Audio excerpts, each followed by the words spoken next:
Hey guys, welcome back to Magic TV. My name's Craig. It is time for another video. And as you guys know, it is almost Blackpool Magic Convention 2026. It is promising to be the biggest magic convention, the biggest Blackpool in history. It's already 4 days, but the amount of dealers, the amount of lecturers, the amount of shows that they have announced is literally staggering. Now, I have been interviewing some of the dealers, some of the movers, some of the shakers, some of the people that are releasing products and trying to find out for you guys what the best stuff is that's going to be released at Blackpool. And I've been doing my best. The problem is, in order to cover all 200 dealers, I'd have to be publishing content 24/7, and I just haven't got the time. So I've drafted in an expert. I've drafted in somebody who knows more about what's going on in this industry, in this community, than anyone else in Magic. This is the person that everybody goes to and tells them about the new exciting thing. And he's the person that you go to when you want to get the inside scoop. His ear is permanently stuck to the ground. He's also an incredible creator in his own right, a performer, a creator, innovator, publisher. He's been there. He's bought the t-shirt. He then threw away that t-shirt and bought another 15 t-shirts. He is a legend. He is the one and only, and I'm proud to have him here on Magic TV, Mr. Mark Elsden. How you doing, Mark? I'm great, Craig. I'm in a great mood. There must have been some crossed wires because I thought I was on here to talk about my new dog grooming business. No, no, that's next week. That's Oh, next week mate. on Dog TV. That's Oh, fair play. We'll do it then. We'll do it then. But now, in all seriousness, what I said, Mark, is true. You're the go-to guy. You every time I see you, and I see you quite a lot, you always say to me, "Have you heard this? Have you heard this? Do you know about this? Do you know about this?" And it's almost like you're a human embodiment of the internet. Like you know everything. You really do. It's What? crazy. Like so many people come to you and tell you stuff that nobody else knows. Yeah, and it's not for me about knowing things or anything or trading secrets or anything like that. I mean, two things I think why is the case. Three things probably. I love magic. A lot of people who are into magic for a long time. They have their show or they do their show, and then like once every decade they might put a new bit in or a new thing. Even when I was doing close up professionally, wouldn't do any of the trips that anyone else was doing. Nothing standard. And then every few weeks I would buy new stuff, learn new stuff, read new stuff, and just for my own personal interest, for the sake of my own sanity, I was changing it up and doing new stuff all the time.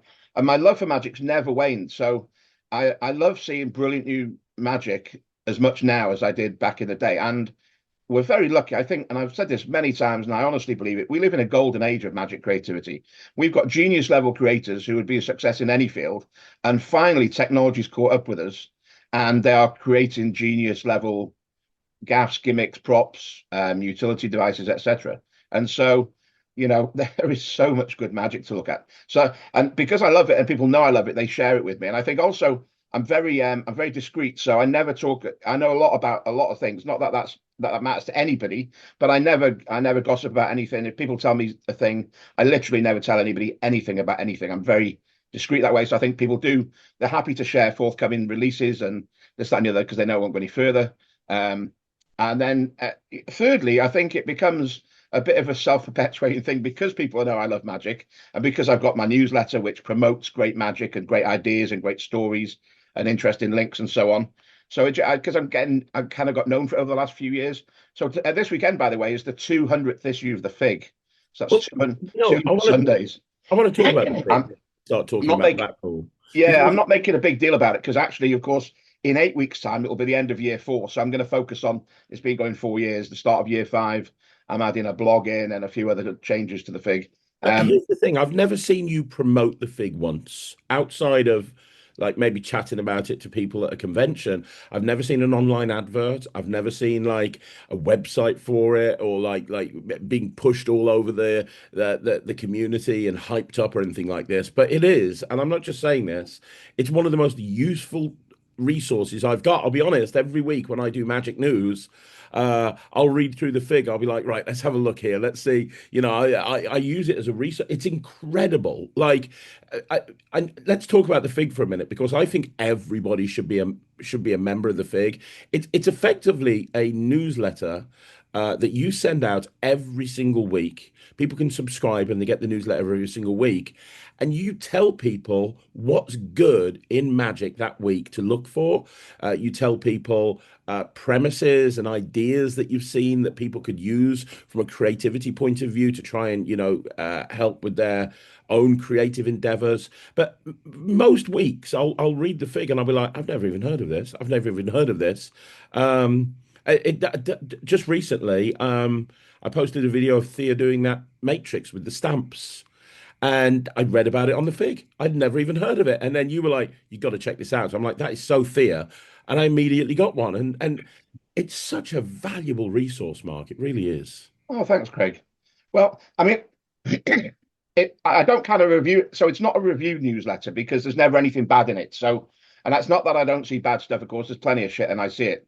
But I'm getting too old, and readers' time is too valuable for them to waste me to write and them to waste time reading about why something is awful and they should avoid it. So, and I also try to avoid the kind of real blockbuster releases. That said, of course, old friends with Peter Noddy from Alakazam, and I'm friends with the Penguin guys, and I'm friends with Andy and Josh. So I do put stuff in from some of the bigger dealers.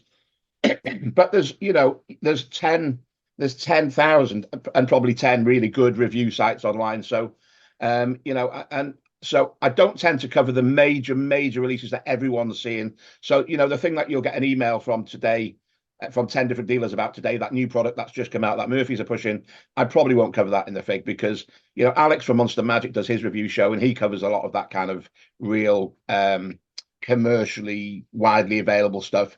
So I do kind of tend to pick smaller individuals, creators. So it's not that I'm looking for rare stuff or stuff that's hard to find, but that excites me more. So, I mean, the Fig basically is there's 5 recommendations, and it's basically here's the best 5 things I've seen this week. And then on top of that, I recommend a great blog from that week, a great podcast, a great quote, a great social media post, some, as you say, premise ideas and story ideas. But the nuts and bolts of the basic thing is here's the best 5 things I saw this week, and of course I do try and get them from off the beaten track. So I'm not just going, 4 Murphy's releases and a thing from Vanishing Ink, because you can see them anywhere.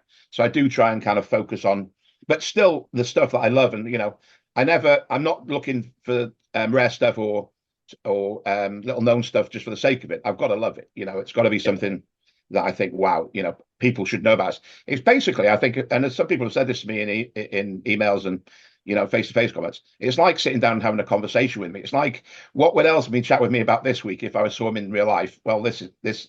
This is what I'll be telling you about because I love, and you see me in the conventions, the session here, there, and everywhere, and I'll be doing the same at your convention in the summer. If I see something good, I want to tell other magicians about it rather than going, "This is great." I wish I had this to myself. The amount of times I think I pulled you over and Lloyd and others and said, "Guys, come and see this." It's some kid from wherever. You got to see this. It's fantastic because it is. Or what? Magic's joyful. Why not be enthusiastic about it? Enthusiastic and share the joy. So that's And what the thing is. that's what I love about you as well. Like you can tell when I'm with you in person and you get excited about something and you go, "Oh, look, you've got to come and see this." You can just tell how excited you are about magic. Even now, you've been in the industry so long, you've done everything, you've worked with the biggest names, and even now, there can be like some 18-year-old kid that nobody knows that you can bump into in a convention, and you'll just be so ridiculously excited about something you've just seen. It could be anything. It could be that kid. And then at the session, I was sat working. Me and Ben Hart had a little bit of work to do, working on some ideas for his next Edinburgh show and joint show. And he came up with an idea, and I just said to him, I just looked at him and smiled and went, "That's brilliant." It's like it could just be a little idea, or I've been talking to Colin Cloud, and he'll say a new line he's put in his show or something, and you just have to smile at the brilliance of these people. Of these, I'm lucky to be friends with people who are brilliant people, and just to enjoy their company and enjoy their creativity, and that's why I wanted to talk to you today about the stuff some of the stuff. 204 dealers, I've got no chance, neither of you. That would be a full-time job at the convention. In fact, we'll talk about that as we're talking, but because there are people who just go for the dealers, and I understand kind of the reasons. But yeah, there's just so much great stuff. So I said to myself, and the Fig tomorrow will be a big bumper Fig with loads of this stuff. But of course, the idea of the fig as well is it's quite a quick read. So it's not designed to monopolize anyone's time. It's designed to do the opposite, save time and save money. So although a lot of this stuff we'll talk about today, or some of it will be in the fig, it'll be after Blackpool when I do proper recommendations of it. I can break it down then and say why I love it, why it's so good and everything. But today I've just got a bunch of stuff. I'm like, people who Well, love. before we go into it, if people want to be a subscriber to the Fig, where do they go? What do they do? Because I've been It's a subscriber almost since day one. It's brilliant. yeah, it's a metabolicfig.com. So just that all one word, a metabolicfig.com. Um, and there's a sign up. You can sign up annually, which has got a couple of benefits, or you can sign up monthly, which is absolutely fine too. And then that from the moment you sign, so if you signed, I'm not sure when this will go out, presumably next week, but if you signed this week, then whenever you see this, you would get whatever the next Sunday is, you get that 4 weeks. Usually I send a sample issue, or probably the last issue to new subscribers. I say just to ease you into the kind of mindset of what's going on. Here's last week's issue, and then you get the next 4 weeks issues or the next year's issues, depending on whether you sign up for a year or a month. There's a new blog as well, but I'll talk about that later. But yeah, a metabolicfig.com. Metabolic Fig. Right, we'll talk about the blog. I'm not going to let you forget that. Okay. But let's go into Blackpool. Let's go into Blackpool, and I'm going to hand the reins over to you because we're going to have a discussion, but I'll let you bring these things up one at a time because I don't know what you're going to be bringing up, but I know it's completely different to anything that I've seen. So you take the lead, Mark. What have you got? Well, let's talk about some good books that I know are coming out. So I think Paul Draper, a mentalist, just had his big Kickstarter for his new book. He's got the soft copy version of that coming out. That'll be good. John Norton, I've been waiting for John to put out a book for years, and finally he has that book coming out. It's called The Real Imposter. Well, I can tell you that is one that I do know about for two Yeah, reasons. One, I wrote the foreword. right. And two, in order to write the foreword, I had to read the whole book. So I Okay. read it from cover to cover. It is exactly as you would expect it to be. It's brilliant. There's some incredible genius thinking in there, but also he's got some fantastic essays. He's got some great essays on how to, John does a lot of wedding fairs. He's got essays on wedding fairs, but he's got. Have you ever seen his concept of his kind of create a show parlor act? I have. He did it in a lecture. So clever. He breaks that whole process down. He Wow. completely Okay. breaks it down in an essay. So yeah, it's Yeah, I'm a huge fan. yeah. Excuse me. Bit of a cough.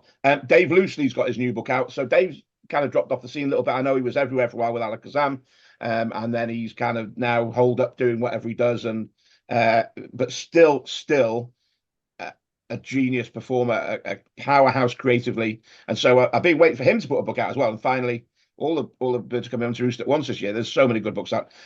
Creative Compendium is his new book. So again, John Norton's lecturing, Dave Loosely's lecturing, Paul Draper's lecturing, Jack Rhodes is lecturing, and the show. And this is Jack's book, Unclear Guide to Magic. It is, of course, And fantastic. Lloyd was telling me about this. I have not seen it yet, but Yeah. I am the biggest Jack Rhodes fan. I think he's So amazing. I mean, it's. By the way, I've got no preference for these. Just to let you know, I'm not saying that this is a better book than the Loosely book or John's book, or that they're better. My suggestion, of course, is buy them all. As you know, I'm a huge book Mhm. fan.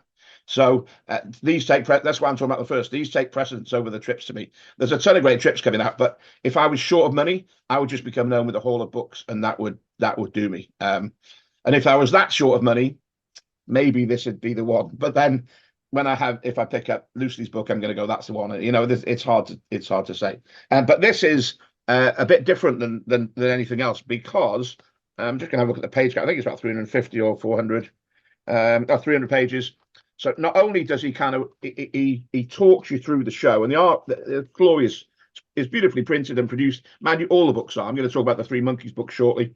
The Monkeys books haven't got photos of Jack with his top off and his nipples out though.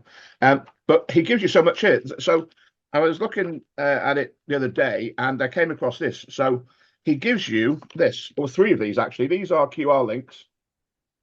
The first one is to a work in progress show, 60-minute long show, which he spent a month on. The next one is a different 90-minute show, which he spent 8 months of development on. And the third one is a 45-minute show, show three. He says it's technically not a work in progress. It's recorded on a cruise ship when he's performing it. 16 months of development, 45-minute show. You can just watch and learn those if you want. And then he also gives you like the breakdown of when he's touring, what's his check. He gives you all his checklists. So there's so much information here. You could literally, oh, here we go. So he tells you for tour show setup and checks. There's like four or five pages on this. So let's just take before the show, change the batteries, charge the phone, prescore the playing cards, change that, set this, do test mode, and then miscellaneous. And then it comes to the show itself, poster tournament, setup, and there's like a 19 point checklist. It's just a you could make a career out of this. He's tipping it all, and of course he's like that, isn't he? He puts everything of himself into whatever he does, whether it's his show, whether it's his lecture, whether it's a conversation with him, his book. So Rhodes' book, fantastic. And I can't believe it's only like $50 at £50, isn't it? It's ridiculously cheap for a book that size with that much value. I mean, that's just insane. It's a heavy book as well. I was talking to him a couple of weeks ago, and he sent me a photo of that. He's had them all. He's a one-man band, of course. He's not a dealer. He's a performer. So he's had this like 2 pallet loads of books delivered to his house that he's now got to transport to Blackpool and sell his lecturing on his dealer stand, which he'll do. But all these books will sell out, by the way. So I honestly believe that Jack's book will sell out. I believe that Lucy's book will sell out. I believe that John's book will sell out. The books that the Monkeys have got coming out. It's quite a Leandro Morgado's Wizard, John Sharrock's Maestro, Julian Toro's Workbook, Pop-Up Magic by Eric LeBlanc. Again, that's another book full of like stand-up and kids and family show magic. It's another, I think, 400 pages of 16 professional routines. Marcobi's got a new book on kind of magic theory, how to make Teller laugh. Etienne's got his Never Mind the Bollocks book out, Etienne Pradier. That's full of great commercial material. I've got a book coming out by them, which is my Hidden Gems booklets have been published in a big, all of them. So 10 Hidden Gems booklets, all in a hardback book with some new gems as well. So that's out. So, I think they're taking on Vanishing Ink. I mean, 7 books dropping at one convention is a serious. It's always been Vanishing Ink that have kind of dominated the book world, but sounds like I mean, they've been around for a couple of years now, but it sounds like they're really hitting their stride and pushing forward at an extreme rate, right? Yeah, absolutely. And they got a couple of great trips out as well. There's a fantastic thing where they have. I was in the thing a couple of weeks ago. Let me just find it actually, so I can tell you what it's called, because it's a cool little thing, and it totally fooled me when I saw it. I'll be honest, I didn't even realize they did tricks. I thought they've only just started. They've got a great ambigram reveal, which they are putting out with Michael Hewitt, the French, French Canadian kind of performer dealer. They've got that, which is like, an ambigram where it reads one way up, and reads one thing one way up, and then so it's like a card reveal thing for a stage, but it's really clever. But they've got this thing called Bullet Game, and someone picks a card so far, so what's it, King of Diamonds, and then on the table's an envelope, and they say, imagine you had a gun, like some mime having a gun, and then you shot your card. So there's 6 bullets in the gun. How many times would you shoot it? So you go 5. Okay. It says, okay, well, this is weird. You just pick up the envelope and tip it out, and out comes the King of Diamonds. But there's 5 bullet holes in it. And what absolutely nailed me was, obviously it's a gaffed card, but you're like, there's got to be like levers and pulleys and things need to move on that card to make this work. And it doesn't. It just looks as clean as opening an envelope, just tipping it out, and that's it. And you can reveal any number of holes in it, and you can show the card front and back. I mean, it's not examinable, obviously, but it looks like a super Michael Chatelain gimmick. Just another commercial thing for workers to stick in their pocket, put in their wallet. Really good. So I think they're moving into production of trips now, as well as books. So plenty of good stuff to come from them, I'm sure. But I mean, that all of those books, and the funny thing is, because of the logistics of it, I actually haven't got physical copies of any of those books. I've seen them all as review copies, and they're all fantastic. But I'm like everyone else, I'll be getting them at Blackpool, and I'll be getting them all. There's not a book there that I've seen and thought, well, it's not the best. They're all like this could have just been a solo book release from them, and that would have been a mega hit. But seven, so wow. Um, yeah, and there's lots of other books coming as well. So just to let you know, during the convention, because I'm keeping my powder dry a little bit, and also 204 dealers. So a lot of the stuff I won't see till I'm at the convention, the same as you and the same as everybody. So I've also got a blog. Again, we'll drop the name. I'll drop you the web address later. Not that it's anything secret, but I'll be blogging Wednesday night, Thursday night, Friday night, and Saturday night with the 10 best things I saw that day. Oh wow, that's great. So Where can we see that blog? the blog is it's not on the site yet. There'll be a link on the site by the time Blackpool starts, but it's basically a metabolicfig.blogspot.com. Okay, yep. So it's just a blog. It's a blogger site, and that links to the Fig website, and the Fig website links to the Blogspot. So, because I'll be in with Matthew Wright, helping him set his dealer booth and everything up on Wednesday, same as all the dealers are there. So I'll do the usual. I'll wander around and see Mason and a few of the others, but I always see a few things, obviously, that I didn't know were going to be there. So Wednesday night, I'll be blogging tomorrow when you get into the dealers hall, as well as the stuff that's been in the Fig, as well as the stuff you've seen Craig recommend on Magic TV. Here's 10 things I didn't know about that you should definitely have a look for tomorrow. And then I'll do the same on Thursday when I'm in the dealers. I'll see 10 more. I'll see 50 things, I'm sure, but my favorite 10, I'll mention those. So it's an ongoing thing. So although this is by no means an exhaustive list of books, and I'll probably end up with 20 more books, no doubt, over the convention. If I think they're fantastic, and I will do, because if I bought them, then they'll be on the blog. And if there's a shit ton of stuff, then it'll be the top 15 things I saw every day. It's not artificially limited to 10. I mean, it's just for the time of me writing it, looking at the stuff and people reading it. So I don't know, here's the top 50 things I saw today. Might as well not do it, but so I want to keep it stuff that I really like. Let me tell you next about a brilliant magician, Dutch magician called Danny Urbanis. Do you know this guy? No, never heard of him. He's kind of been under the radar a bit. I've known him for a few years. Anyway, he's got a dealer stand at Blackpool. He had a thing a few months ago. He fooled Penn and Teller with a rubber band thing. What? Yeah, absolutely. So he's got the best kind of penetrating rubber band. You'll have seen it before if you saw the video. He kind of just holds a single band, and he's got a pen in his hand, like a big pen, and it just penetrates through the strands, and it looks perfect. If it was really penetrating through the strands by real magic, it wouldn't look any better than it does when he does it. But that's not the thing. He then has effectively fast and loose. You know, the thing that's always done with the chain. Yeah. He's got that just using a rubber band, and that's what fooled them. What? Yeah, absolutely. So because fast and loose is great, but it's always a bit weird carrying around. Maybe if you're a rap star and you wear big chunky chains and stuff anyway. But I don't wear much, neck jewelry or any jewelry, in fact. So you bring out this chain, and it's another one of those things that can easily be confusing. You make 3 loops and they put their finger in one and you pull it. I mean, it's brilliant. And if you're a bar magician, it's a go-to, repertoire essential. But he's figured out a way of doing it with just a rubber band, and it's fantastic. So it's gonna be a major sell. He's got 2 other things. He's got this thing called Cardbanite, and it's basically just a deck you take out the box. You can shuffle it, do whatever you want. I mean, you could do it with a borrowed deck. You could borrow a deck, and you just set it down on end, take your hand away, and it just stays there.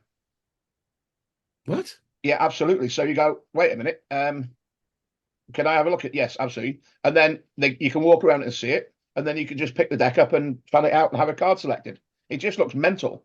That's crazy. Yeah, you just place it down. It's just immediately captivating, and it's surreal and everything about it. You just stand it on end, just take your hand away, and it just sits there. Borrowed deck, remember, if you want. And then his final thing is he's got this Gunplex, which I was in Holland last year with my friend Rico Wheeland, and we met up with Danny, and he didn't show me those 2, but he did show me, and I've been using this thing called Gunplex. You know the Charpentier illusion where you've got like 3 blocks and one of them's heavy and 2 of them are light. But when you pick up all 3, it feels the weight's distributed. Yeah, I love that. Yeah. Well, he's got like an EDC version of that.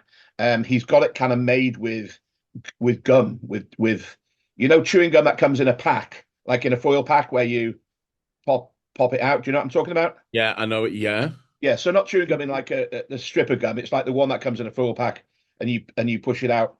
They come in like a cardboard sleeve. Anyway, it's that it's the sharp entry illusion built with this chewing gum, these chewing gum packs, and it just looks, a lot of the others, you bring out these wooden blocks, you go, what are these wooden blocks? I brought them to show you, something magical. They're obviously purposely designed for that thing. Whereas this, it just looks like you've got some gum in your bag. So again, I think he's going to be one of the underground hits of the convention. I think at the beginning of Blackpool, most people know who he is. I'd imagine most people who are buying Magic at Blackpool by the end of it will have bought at least one of his things. He is just, and he's That super sounds skillful amazing. and a great guy. But that's as maybe no one cares about, right. That I care because he's a casual friend of mine. But the main thing for the purpose of this conversation is he's got some killer magic that people are going to buy. Okay, that's cool. So yeah, Cardbanite is that Gunplex, and the Faster Loose and the Rubber Band he calls the other thing. That sounds great. I've never even heard of this guy. I'm going to look him up. Yeah, he's great. Check him out. Yeah. And as always, the app's out now, and these people have all the dealer names are on the app. You can see exactly where they are and where you want to go. Thomas Badar, of course, who we know, Oh, he killed me at the session and with me. these. He killed Yeah. me. Well, Like, out of the box, that's called that new thing. it's ridiculous. It's Yeah. ridiculous. It's ridiculous. I don't even want to say too much about what's going on because I just want people to experience for themselves. But he's gonna do what he's done every year for the last few years. He's just gonna sell Yeah. out. Yeah. It Yeah. has I will say, Thomas doesn't mind me talking about it. It has a little flavour of it's kind of a canny, and it's kind of a little flavour of Mike Rose's The Grail. It's kind of Yeah. got that about it, but it takes it to the next level. Did you see both versions, or did you just see the one where he starts off and has a card named? Yeah, no, I just started with the one where you had a card named. So there's another version, because I had a trip out a few years ago, which relies on you having a script on your phone that you give the participant, and they scroll through it and they read out the script and they do a trip on you. Well, he's got that idea. He's got like a script on his phone where they do a trip on you, and so they pick the card, and then you apparently reveal it doing what they tell you to do. So it's the same trip, but just with this really great interactive presentation of them doing it on you instead of you performing it for them. Same trip, just a different setup. Um, Wow. yeah, it's great. I Again, I he's. actually think that this is probably the best one, and out of everything he's brought out every year, I think this is my favorite. I think this is the most self-contained, and that means probably the most practical. Yeah. Yeah, yeah. Because I every year I buy all of his things. I know lots of people who buy all of his things, but I don't know many people who do many of his things. I learned the card tossing thing the first year, when the first release he had out. But that's out of the three, that's the only one I've done. But I think this one is super practical. Loads of people will be doing it. Yeah, I agree. Um, Adam Dadwell's got this new Sentinel thing coming out. Do you know about this? I've heard people talking about it, but I don't know what it is. So it's a deck of double blank cards. I'm not going to say too much because I want people to see him perform it. There's a reason for the cards to be in play. There's more going on. They are double blank cards, but there's stuff written on them. And then ultimately they draw a picture, and it goes definitely face down. And there's no messing about. They put it back in face down in the middle of this packet, and then he gets then that they're mixed up, whatever. Then he takes a double blank one and he duplicates it. So when he demmed it for me, and because you go, well, when he told me what it was, I was like, oh, this sounds interesting, but I wasn't mega sold. But then when he did it, I knew when we got to the moment where the peak must be, I knew it must be then, but I didn't see it, and I couldn't figure out how it could have been done.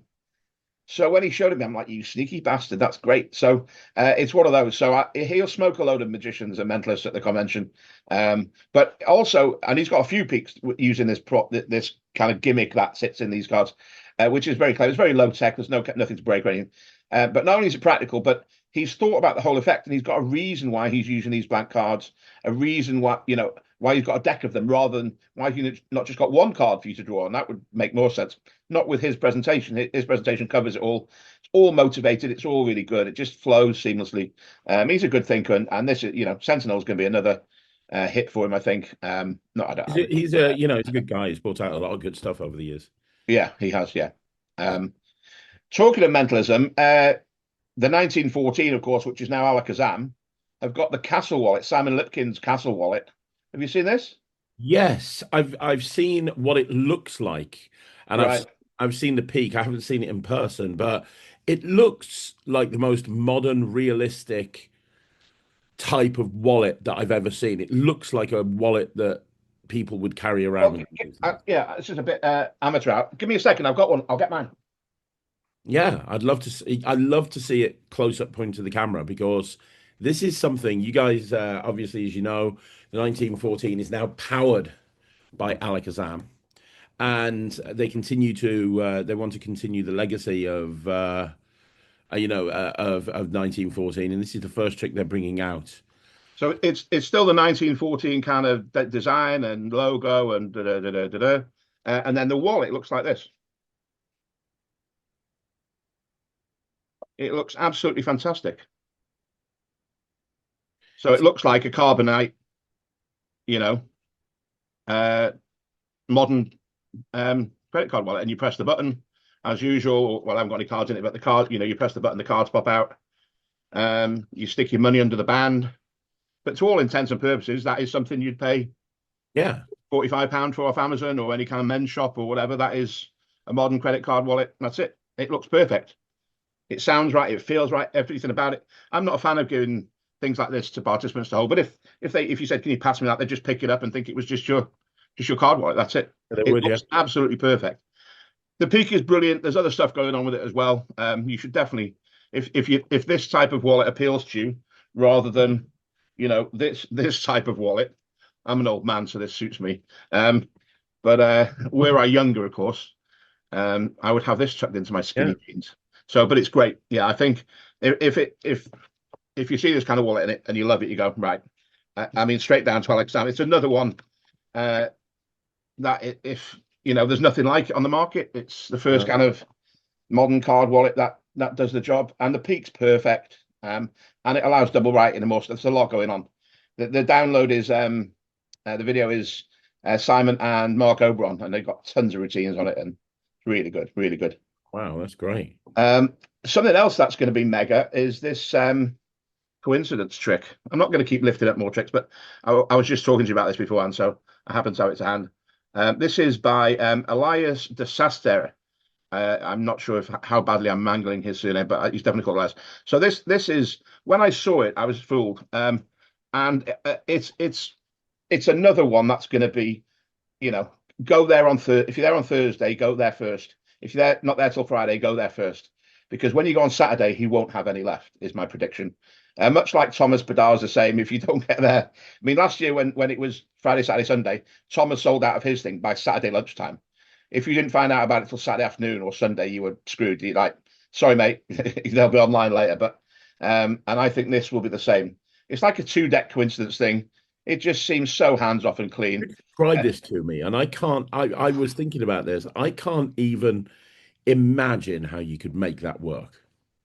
No, I mean, it's well, now, funny enough, it's out already. So it's on the Vanishing Ink site, for example. But don't go and watch it on the Vanishing Ink site. Have it done on you in person at Blackpool. It's fantastic. And also, the other reason to go and see him is he's got some other stuff. He's got a great thing called Andalusian Coins, which is his kind of Chinese coin on ribbon thing. He's just got some great stuff. But this is like, well, this is Thomas Badar, Christian Grace level fooling. I just didn't have a clue. That you keep waiting for a moment where something must happen to make the method work, and it never ever happens. And it's a two-deck coincidence effect. One's in your hands, you shuffle them. Da, da, da, da, da. I won't say anymore, but again, this is a kind of fig top tip. You'll be sorry if you see someone else has got this and you haven't. So go and see him. It really is very, very good. Yeah, I And really want to look at that. yeah, I'd not heard of Elias up until a couple of weeks ago, but I'm expecting him to be one of those people who brings stuff out and then just he's now on the scene like another Julio Montoro kind of guy who comes along and go, where's this genius been hiding till now? And then Yeah. he's just permanently around. Um, uh, Mark Bennett's got some interesting stuff coming out. Have you seen Mark's stuff? He's got this. Yes, I've done an interview with Mark. He's got Right, some okay. very, very clever stuff coming out. Yeah. Yeah, so get saucy like there's a few things in Magic that slowly we're replacing, like, coins are on the way out, whether we like it or not. I mean, there's always a reason to carry old, beautiful silver coins and talk about what your grandfather gave them to you. So presentationally, we can use coins forever. But in terms of everyday objects that people recognize, we slowly transition into poker chips, aren't we? I mean, you've got a bunch of chips. Actually, talking about poker chips, Chris Congreve's got a great new poker chip thing out at Blackpool. Yeah. Chris has got several new things out. Several of them are very filthy, hilariously filthy. So probably best not to be talking about them or damning them here. But go and see Chris. He is every year he just has great new working material. You can tell he's gigging all the time because he's just got great stuff. Clever, fooling, but 100% commercial and funny. He's funny, and some of the kind of you know off-color blue humor stuff he puts out, or as we call it in the UK, humor, is right on the edge, but still great magic. So he's got a new poker chip thing out. As has Jasper Blakely. Jasper and Alan Wong have got a thing called Chips, which is a great mentalism piece. It's like a Kuretsuke, but just using 5 colored poker chips in a Oh little wow. bag. Yeah, it's really good, and he's got some clever thoughts with it. Him and Pete Turner, I think, do the instructions. So Pete, as always, just knocks it out of the park with some ideas that no one else would have thought of. So yeah, that's definitely worth looking at, Blakely's chips. But Mark Bennett's. So to get back to Bennett, it's like the color changing knives, but with sauce packets. Just such a smart idea, Well, he's bringing it out as kind of a soft launch at Blackpool, right? and him and Alakazam are then bringing it out as a co-release after Blackpool, and have asked me to do the tutorial. And Cool. I said to Mark, I've got about 30 different routines with this because it really is a utility device, and there's so much you can do with it. Yeah, I'm looking forward to getting my hands on one. And he's also got this gift card thing, right? And that's going to be another winner, I think. Mm. Uh, Are you talking about the envelopes? yeah. Yeah. It's just I don't know why people haven't done that before. He's got envelopes that look like gift cut. It's amazing. It really is. Yeah, they're really, really good. I could see them kind of, and I know this is like something that we shouldn't say. We shouldn't ever say anything negative about Dave Bonsall, but I could see them replacing Bonsalopes. I really could. Or at They're least it's nice to know there's an alternative. It's always good when there's more than one brilliant thing that's similar.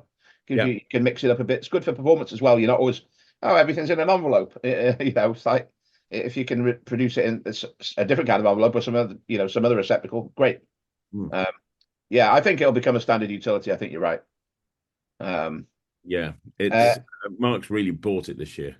yeah, I think he's going to do well. Alakazam, as always, have got some great stuff. Uh, and Nicholas Mavrisis has got his new thing, Suspect, which is another kind of it's an update of a couple of earlier things. It's like a new Cluedo thing. He's got a real fan base for those kind of printed cards, which look like they're a game of some kind, whether it's movies or Clue or Cluedo or what. And so it's just another brilliant example of that.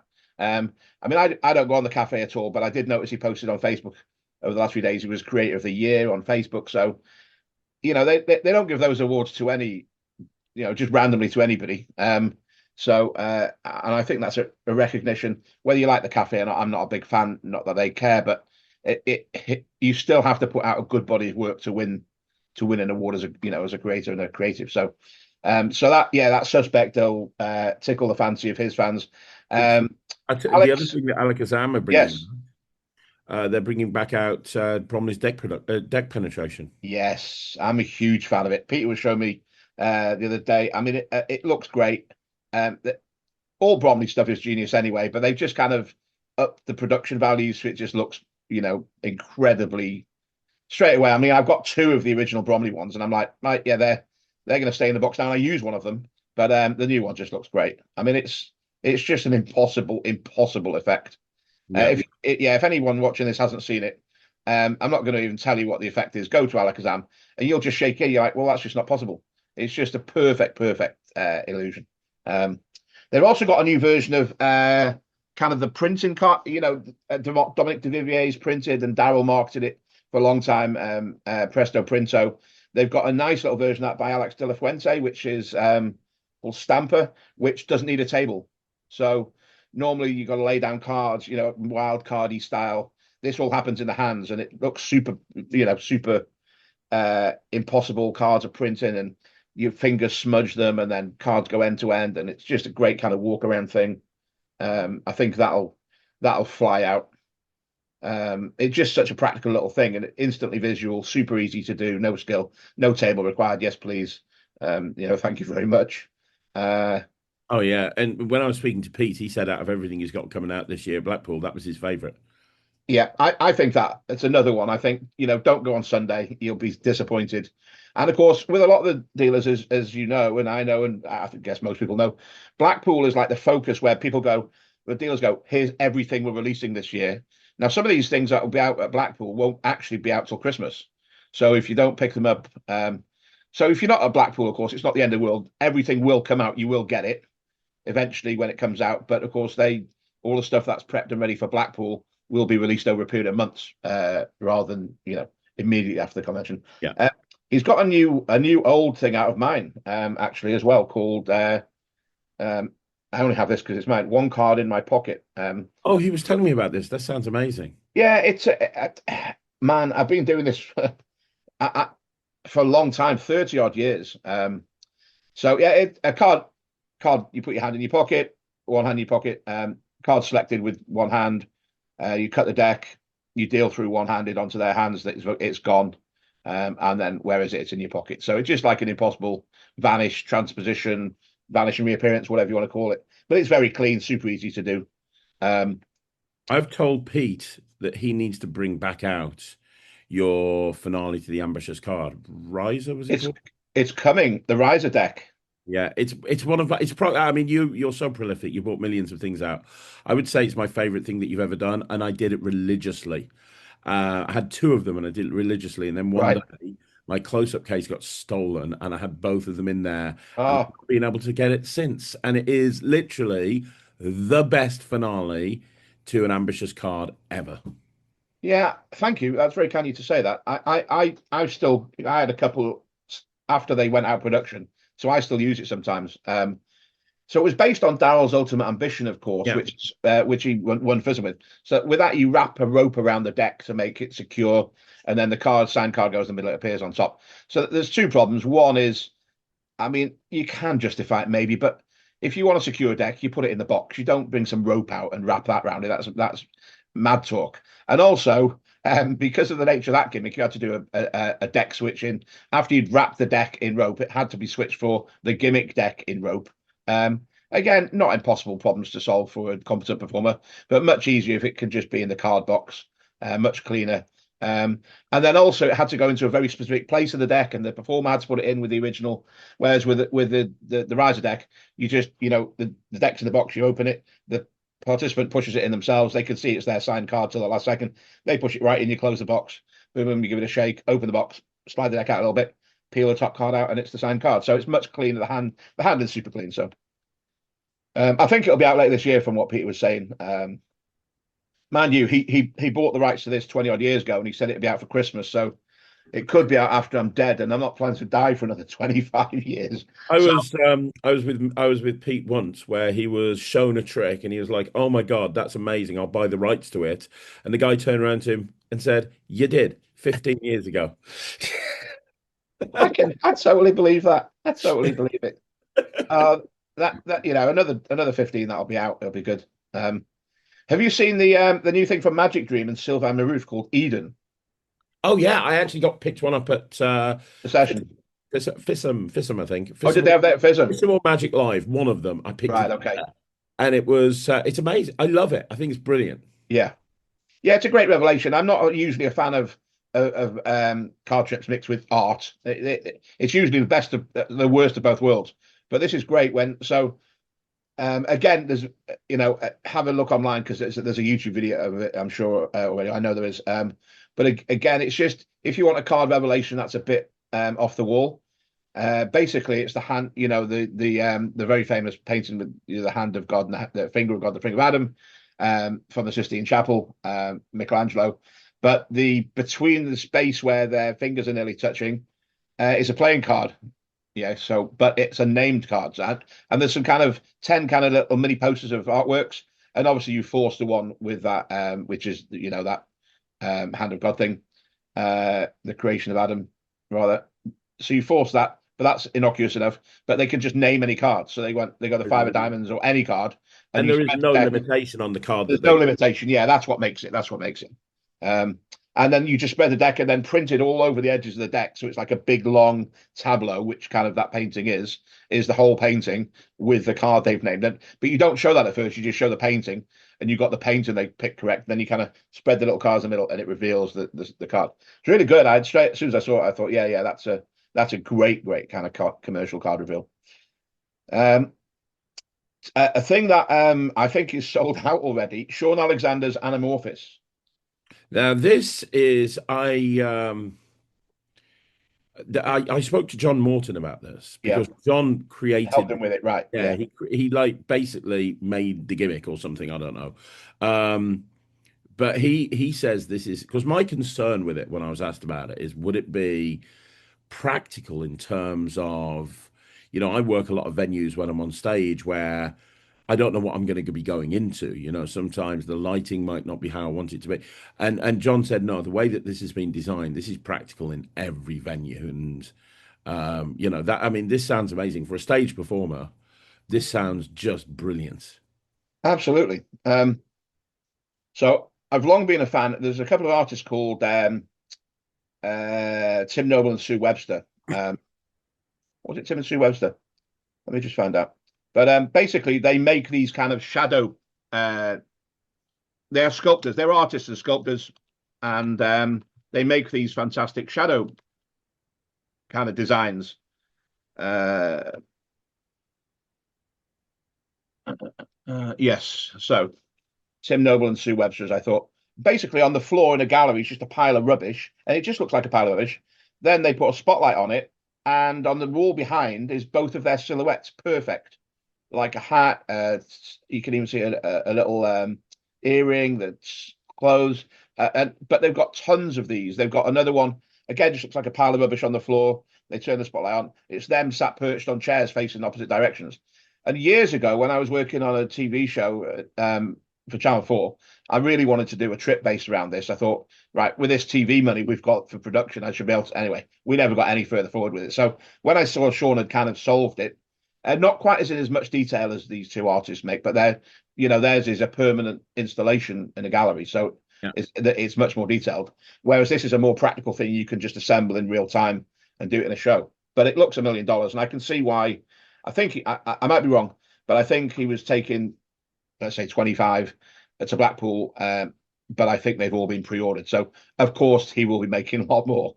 He'll be like, yes, let's make another 25. But whether they'll be ready for Blackpool, I don't think so.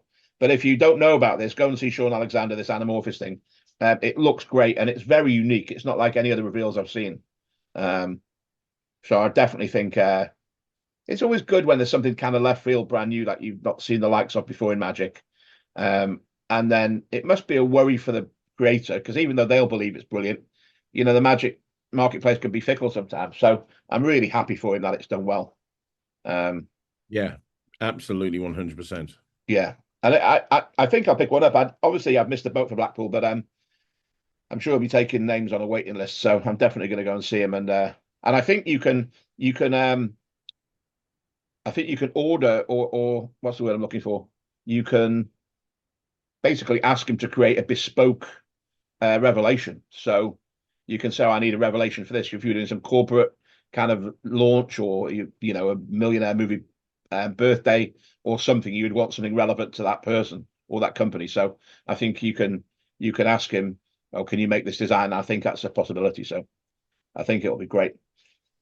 One of the things I'm not really talking hugely, well, there's some other stuff to talk about in a minute, but just because I've got it next on the list, I haven't really put in this list or in the fig a lot of tech.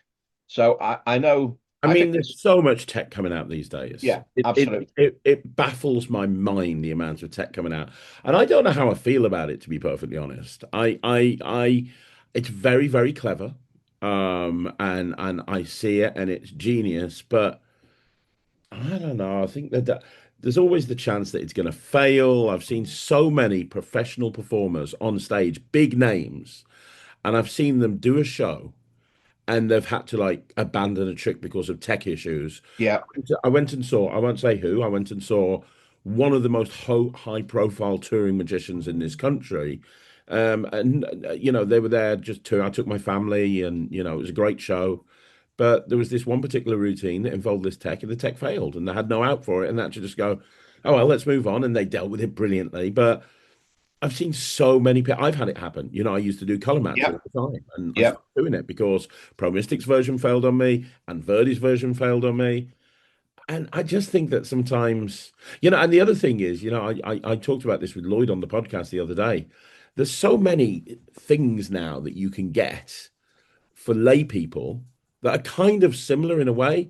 Like there's Go Dice that Yeah. will Yeah. literally track what you rolled and store it on your phone. Yeah. There's my wife got bought for her by Christmas by her friend a notepad, and the notepad is literally a normal notepad, normal paper. It looks like a normal pen.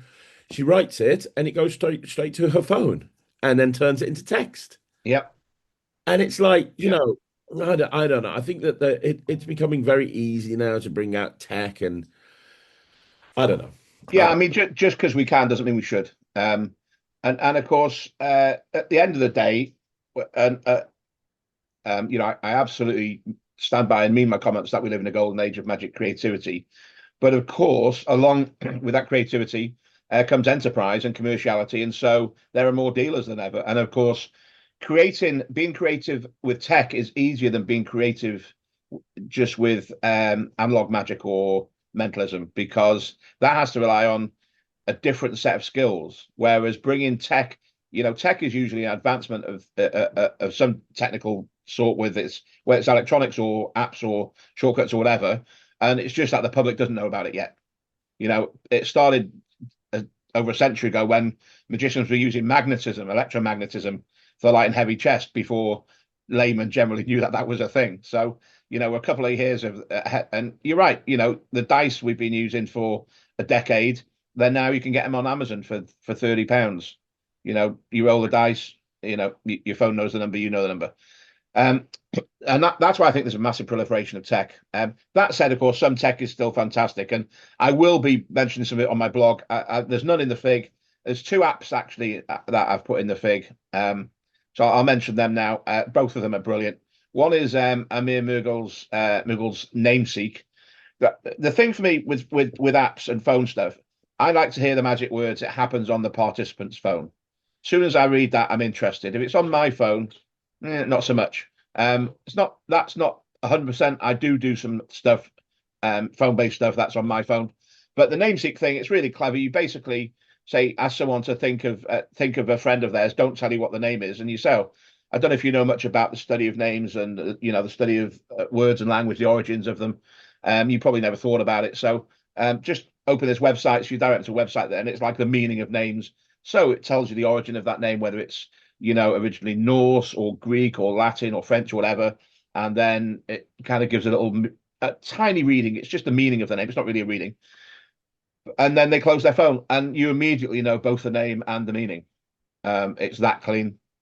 I've been using it for a few weeks, and I'll be continuing to use it. He's at Blackpool, also at Blackpool. The granddaddy of apps, Kirstein. Have you seen his new thing, Onyx? No. Oh, mate, you'll use it straight away. So basically, you get someone to open their phone and open their camera, and you say, "I'm just going to take a photo of you." Actually, you guys stand around. So there's a few more people stood around. This is one possible effect. Just turn on your flashlights, and you kind of position them in like some weird tableau around the person with their light. One's got it up at an angle, one's down below, one's at the side. So, and then using the guy's phone, you take a photo of him, and then you just give his phone back, you put it down, whatever. Then you turn the lights off, and then you say, I don't know if you're aware that a lot of cultures still believe in spirit animals. You can make this as big a story as you want. I'm just making it short. And so if I asked you, if you had to have an animal that you think is your inside being, your core spirit, whatever, what would you say? So they say wolf, or they can say anything, and you say, okay, it's interesting. Just open your unlock your phone and open your uh and have a look at your photos, open your kind of camera roll. And the last photo in it is the photo I took, yeah. Okay, zoom in, and when they zoom in, the shadow in the photo that you took on their phone is whatever they name. If they say a wolf, then the shadow is a wolf. If they say a bear, then the shadow is a bear. If they say goldfish, then they're casting a shadow of a giant goldfish. It's absolutely insane. So basically, it uses first of all, the moment you get their phone off them, like 2 seconds later, less than 2 seconds later, it just looks like an Apple camera, but it's not. You're on a very specific, you're on the Onyx system, and that basically is AI voice activated. So you take a photo of them and put it down. So you could do this. You wouldn't. It would be mental, and they would think it was AI straight away. But you could give them like the Ace of Hearts and say, write your name on here. I'll take a photo of you holding the Ace of Hearts, and now. And then you say to, well, listen, I mean, you only took the Ace of Hearts because I gave you. If I'd asked you to name a card, you'd have probably named something different. What would you name? They say five of clubs. You say, great. When they look at the photo in their phone, they're now not holding the signed Ace of Hearts. They're holding the signed Ace five of clubs. Wow. Okay. With a Yes. so and it's perfect. But of course, straight away, anyone's brain's going to go, well, that's AI because we know it does that. So Yeah. I like it for use as a kind of ambient change, something changing in the background, particularly if it looks like you set it up somehow like the shadow thing or whatever. But literally anything you think of, the AI will change it in the photo. Oh, by the way, as soon as it does it, you say your keyword, it closes down Onyx, drops the photo in their camera roll, and then Onyx is gone from the phone. So, and your phone's never in play. There's nothing in play, just their phone. The Onyx system is fantastic. I think there's going to be a lot of clever ideas developed with that. Wow. Sadly, there'll be some shit ones, of course. No doubt there'll be a group somewhere before the convention is over suggesting Tom Cruise on the Titanic eating a lollipop. You know, it'll be the digital force bag all over again. But Yeah. we're better than that. We're going to come up with clever ideas. But it's just a genius. You know, as usual, Kirstein's involved, so it's the best, best in class. Yeah, it's the best use of AI I've seen for anything magic related because it just hides well out of the way. And if it's used cleverly, smartly, it can create miracles. And you know, all on their phone that you just basically use to take a photo. So good, so good. So Hey, they're the only kind of things that, I mean, I've got, have you heard about? I've heard rumors that people yeah, keep saying to me, and I've not heard firsthand that somebody's bringing out some sort of thing at Blackpool that allows you to hack into the spectator's phone and get access to their phone. yeah, You've heard about that. I haven't heard about this at all. It's like everybody's talking about it in whispers, like, have you heard about this? Have you heard about this? And from what people have told me, it's this thing where you can take the spectator's phone for a minute, like make a prediction or something in their notes page, and then when you give it them back, you've got access to everything, their emails, their phone, their texts, their photos, which for me, as far as I'm concerned, is bloody scary. absolutely. Well, I mean, yeah, it's a whole legal conundrum, I guess. So I don't know much. I know about it, but I don't know how it. Initially, it sounds like it must be illegal, right? You go, well, hacking someone else's. There's been court cases about this, and some people went to prison. Hacking people's phones certainly sounds illegal, but beyond that, I don't know. I don't know. But also outside of the legalities of it, my other issue with it is if it actually does give the magician access to somebody's phone and the layperson found out about that and found out that the method to the trick was that they had their phone hacked, Yeah, this is the sort of thing that could get national press. And yeah, it would my wife, for example, is so protective of her phone. If she found out that a magician had hacked her phone and had access to the pictures of her kids, for example, she would immediately just like never want to book a magician ever again. She'd be like, yeah, right, that's it, I'm done. This could seriously affect the booking. yeah. This could seriously affect the faith that the general public have in us. This could be a detrimental effect Yes. to people wanting to book magicians for events. It's like, well, I can book a magician, but then he might hack my phone and get access to my bank account. Well, we're back to the maxim, you know, just because we can doesn't mean we should.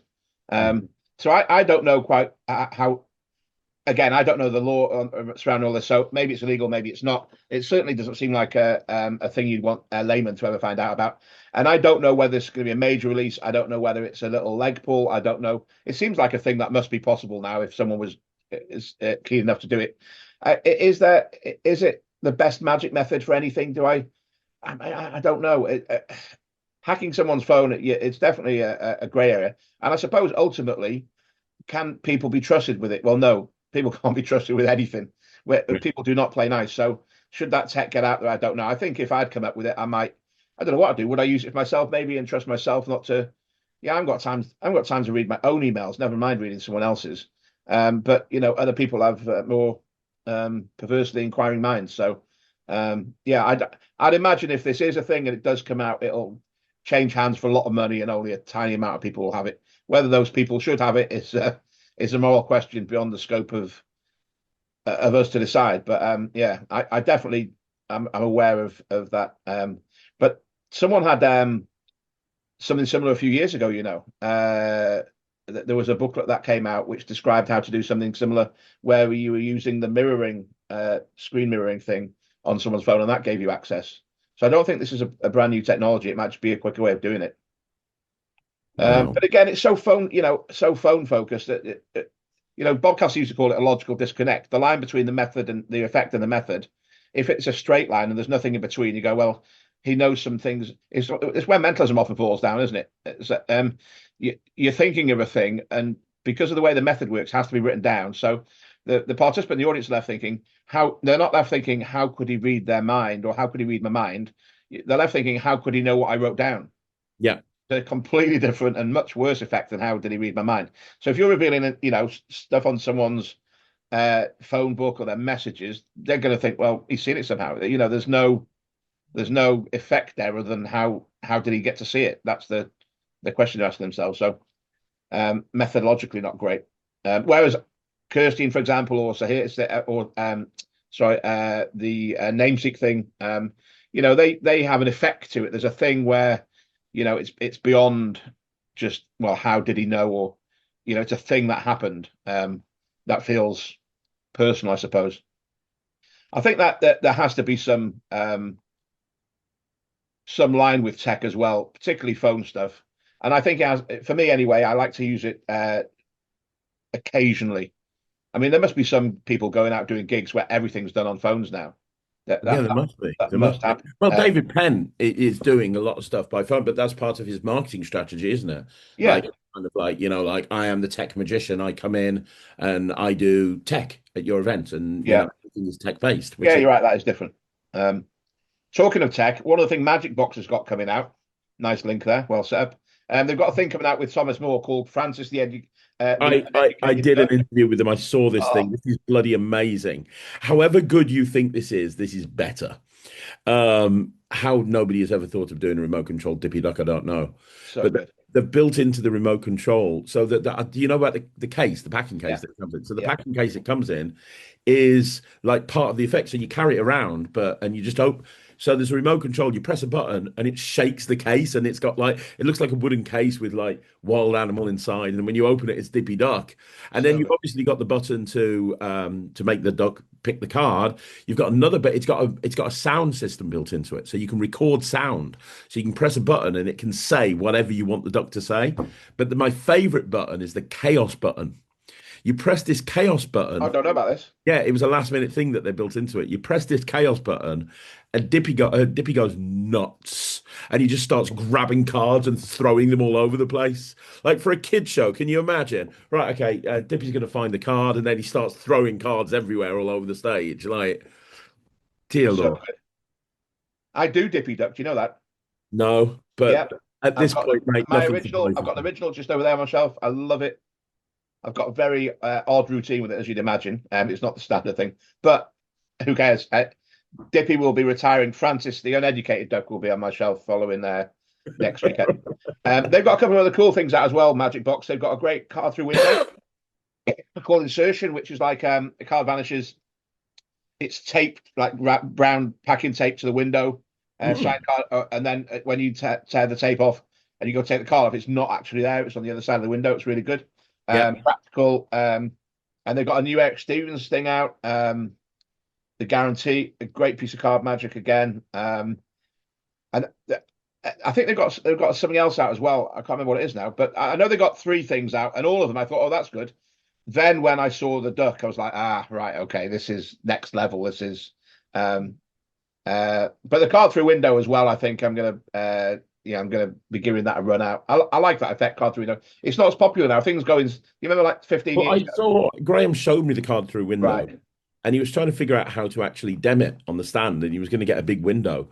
And I was like, just get a photo frame because you could do it where you've got like a picture and you put Yes. the tape over the glass picture frame and you can do the whole thing and show the prediction and then have it go inside the picture frame and then hand them the picture frame and they can feel that it really has gone inside, It's great. which makes it quite practical then because you don't Yeah, know. that is very good. Um, Talking about Thomas More, by the way, mate, yeah. got Dry Phone coming out with Luke Osland as well, which he was demonstrating at the session. Yes. The phone to impossible location, where basically a phone gets thrown into water accidentally, vanishes, and ends up in a see-through Perspex container that's been on stage the whole time Yeah. in a big jar of rice. Yeah. It's good. I was talking to Luke about it at the session, and yeah, that's going to sell a lot. That's a stage level trip you can do in stand up. That very practical. Yeah, I think there'll be a lot of performers using that in the next year. The other thing I think that performers will be using is Tom's other thing. I think this is the third and final thing. Is to develop this with Matt Wright, the his new Impossible Dream. Do you know Ah, about this? his version of the Master prediction master system. prediction system. Yeah. But it's in 3D. So instead of having like a rolled up paper inside a huge box and only the magician can open up and take it out, the participant can open the box and reveal the object. So instead of like a piece of paper saying you go on holiday to Paris and see Brad Pitt and spend 72 pence, there is a model of the Eiffel Tower in the box, a signed framed picture of Brad Pitt, and a purse with 72 pence in it. So it's like physical objects rather than just written on a piece of paper, That's which I great. think just it's next level. Again, it's like, all of the other methods for that, millions, well, not dozens probably, of methods for the impossible dream, that that master prediction thing. I think they'll slowly get retired and everyone will move to using this. I don't know how much it is. It's going to be a couple of quid, I'm guessing. But if you're doing, stage magic and want the state of the art, then this is it, I think. There's a couple of other Matt Wright things I'll tell you about in a minute. But just while I'm thinking about it, Damien Sir's got Diminish coming out. Have you seen this? Oh yes, it is incredible. Yeah, He used it to come third in the Magic Circle. Yeah, close up. Yeah, Yeah, David Penn never endorses anything, and he gave it an endorsement the second he saw it. Uh, wow. it's like he's got Christian Grace's permission, obviously, but Yeah, it takes Christian's level one concept to an entire level, entire yeah, level. yeah. It looks great. So basically, you're holding a deck. So you're holding a deck kind of edge on. I got a deck here. I must have a deck here. So I'm not going to perform it because you should go and see Damien perform it at the convention. But you're holding a deck edge on like this, and then half of it vanishes. You've only got 26 cards on it, and half that vanishes. You've only got 13. Then it vanishes down to one. Then you just kind of you kind of flex the card and you can hand it straight out. It just looks $1 million, and it's super easy to do. I love their Christian's uh vanishing thing. I can't remember what it's called now. But there was a bit of a learning curve to handle it right. It was a little bit, you were kind of, something in the method required some handling practice. So, of course, sadly, that's a lot of magicians put off, rightly or wrongly. But Diminish doesn't require any handling skill. It's literally, if you can hold a deck of cards, you can do it. Talking of Christian Grace, he's going to have one of the hits of the convention with Captivate. He has got a card to cap, like just any cap, like a baseball cap or, whatever kind of cap you wear. A card vanishes from the deck, boom, and you take your hat off and show it, and it's immediately they can see it's in the cap. Reach in and take it out, signed card, whatever you want. It's fantastic. Wow. Yeah, he's been keeping it on the QT. He's got another brilliant kind of color changing deck and color changing box thing as well, called Everything Changes.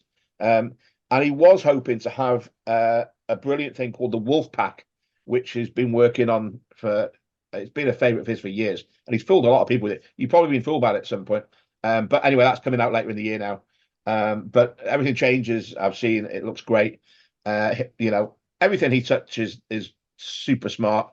But of the two things he's got, for me, Captivate is the one. It's just, years ago when gentlemen wore caps, like, post-war and pre-war, and But and then no one was wearing caps. And then of course with baseball caps, lots of people wear caps again, particularly younger magicians, you know, old magicians.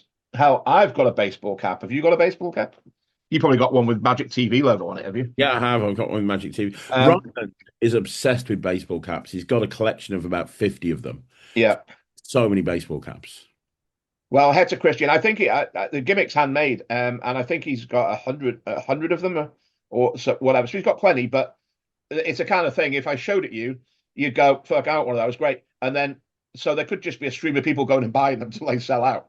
So that could be, along with several other things we've discussed, this could be a first day sellout. It's that great. Same with Damien's Diminish. Just super good. Yeah, so I know quite a few people who aren't going till the Friday. What's your thoughts on the 4 days now instead of three? As a dealer, as somebody who's going to be standing behind the Penguin booth the entire time, my feet aren't looking forward to it.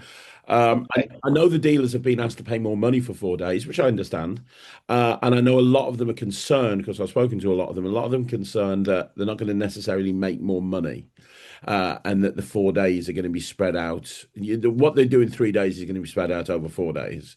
I think from the point of view of a punter, I think it's amazing. I think if it was like an extra, because a lot of people came for 4 days anyway, but one of those days was the auction. Yeah, And now it's just officially 4 days, and they're giving people options of stuff to do other than the auction. Uh, yeah. I mean, I go to Magic Live every year, as you know, and it's regularly 4 days there. So I don't think that the 4 day thing is a problem. In fact, if anything, I think I think it's good. They've loaded down. They're giving themselves more time. A lot of people are doing two lectures, and the negative that they've always had is, oh my God, I didn't get a chance to see this person. Now the big names are doing two lectures, which means that you've got more than one bite to the cherry. I just feel sorry for the dealers. I feel sorry for me. I feel sorry for my feet, mate. Um, we'll come briefly to the schedule in a minute. Just a couple of things I'm going to point out to people. I think they should definitely see. I think it will. The dealers might take more money because I think more people will come. I agree. If it was the same number of people coming, spreading it over 4 days or 7 days, it wouldn't make any difference. When you go, you've got what you've got to spend. I think it gives the people more time to get round. So I've got. People say people have asked me regularly over the last few years, what's Blackpool like? What should I look out for? I was like, Blackpool can be anything you want it to be. I mean, for you, you're going there as a dealer, but if you're just an attendee, so I've got one friend who's come in and he's bringing £15,000, and for him, he just views it as, I mean, it almost is now on one level just a trade fair. I think some people wouldn't care if there were no shows or lectures; they just like to go around the dealers, and it is going to take you probably 4 days to get round 204 dealers. Because you come down the stairs into the dealer hall, there'll be a big group around Mark Mason, so that might take you half an hour to get to the front of that group to see his new toys, and they'll be brilliant. So you need to see them. So and then if you're in the far side of the dealer hall and you go, there's a lecture, you probably got to leave an hour before that lecture starts to go and get in the queue. Half an hour before, it could take 30 minutes to get out the dealer hall. And so I think potentially there will be more people. No, we'll see after the fact. I'm sure they'll announce the numbers. But I think that it being bigger will attract. If it does attract more people, then of course there's more money to spend because there's an extra 200 or 300 people there. Then the dealers will make more money. But also I think it gives people access. And I think sometimes you go into the dealer hall and it just seems too overwhelming. Where if you've got an extra day, at some point it's going to be quiet enough you can get round a little bit and see what's going on. So I mean, would I want to be on my feet for 4 days solid? No. But who knows? Until everyone's counting their cash on the Sunday night, then. But I have a feeling more people will come. I think you're probably right. They've not done 1 day tickets for the Thursday and the Friday, just the No, Saturday and Sunday. I can see why. I mean, Yeah, there's always going to be the odd person who says, "Well, I could only make it Thursday." Well, sadly, this year that not an option.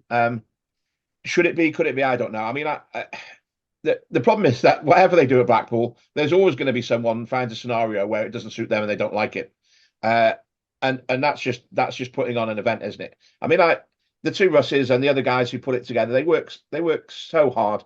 I know they're running a business and they make money out of it and blah blah blah blah, all of the things around that.